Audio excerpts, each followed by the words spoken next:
Pour revenir aux épreuves d'admissibilité, donc les 3 synthèses, quel conseil tu donnerais pour réaliser son intro et sa conclusion dans les temps?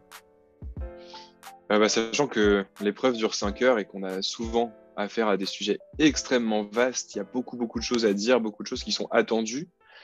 Et une stratégie peut être de miser sur l'introduction et la conclusion, qui sont vraiment les deux parties de la synthèse les plus importantes. Vraiment, un conseil, c'est de commencer par ces deux parties-là dès le début de l'épreuve, hein. Souvent, on aime bien faire la conclusion à la fin, mais il faut qu'il y ait une cohérence entre les deux.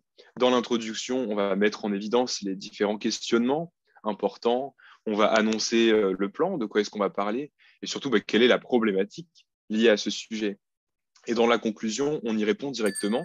On reprend point par point les différentes parties annoncées dans l'introduction pour terminer par la réponse à la problématique. Et après avoir regardé les rapports du jury, on se rend compte que beaucoup de points sont attribués à cette cohérence. Donc vraiment, il faut que les deux soient faits simultanément, de manière à être en harmonie. Vraiment, il faut qu'on retrouve les mêmes éléments avec les réponses dans la conclusion et que ce soit assez soigné, assez bien écrit. Après 4 heures et demie de synthèse, on écrit peut-être un petit peu moins bien, que ce soit la forme des lettres, voire la construction des phrases.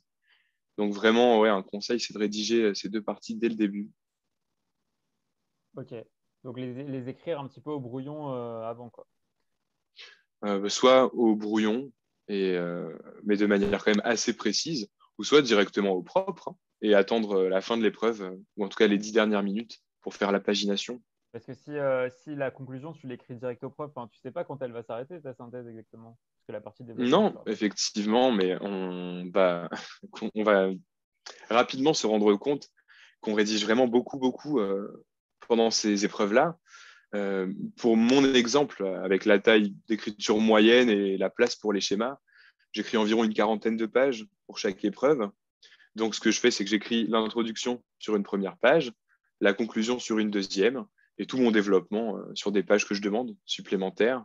Et en Ok. fin de compte, je fais la pagination. Bon, ça permet d'être vraiment au clair dans ses idées, d'être sûr que on a une conclusion qui répond vraiment à la problématique. Ça peut arriver de l'oublier en cours de rédaction du développement. C'est vraiment long, hein, 5 heures. Alors, selon toi, quelles sont les stratégies pour obtenir le plus de points possible à cette dissertation?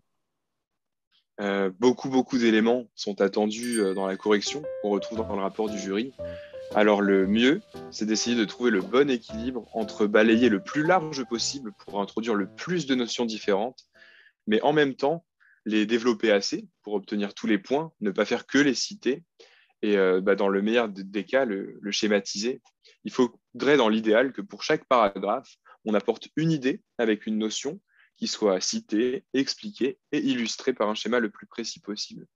Ça nécessite donc de faire des choix et plutôt que d'établir une liste de toutes les réponses en lien avec le sujet, vraiment se poser une question et y répondre de manière cohérente en construisant une argumentation. Cette démarche vraiment démonstrative est très très appréciée et avec des exemples les plus concrets possibles, c'est ce qui apporte le plus de points. Et moi, j'ai une question qui me vient, du coup, c'est comment le jury, vu qu'il n'y a pas de limitation dans le programme, sur une même notion, par exemple, le truc qui me vient, c'est les cellules pilastres, là, en ce moment. Comment, Mhm. comment le jury va différencier quelqu'un qui dit tout ce que tu as dit, donc qui apporte beaucoup de valeur, et quelqu'un qui fait la même chose, mais en allant encore plus précisément. Enfin, dans son Mhm. barème, comment le jury différencie ces deux candidats?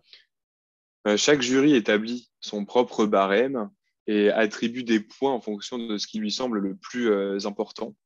Donc, en plus de tout ce qui est la liste des notions attendues, il y a vraiment la logique et la construction d'une démarche argumentée. Et il me semble vraiment que leur grille est axée vraiment en 3 niveaux d'intensité, on va dire. Pour chaque item attendu, on va regarder est-ce que c'est juste cité, c'est là, c'est correct, on obtient quelques points. Est-ce que c'est bien cité, expliqué, défini? Là, ça apporte des points supplémentaires. Et pour finir, c'est bien expliqué jusqu'au bout de manière pertinente et avec un schéma qui l'illustre. Et là, on a tous les points. Euh, une dernière chose entre deux candidats, par exemple un candidat qui serait allé encore plus loin, il peut être valorisé avec des points bonus, hein, tout simplement. Souvent, c'est expliqué dans les corrections. Un point qui n'était pas attendu, par exemple, ou alors une explication qui dépasse les attendus du jury, peut rapporter des points. Mais souvent, le temps empêche les candidats d'être aussi précis, hein. Ouais, ok, ouais, c'est vraiment du bonus.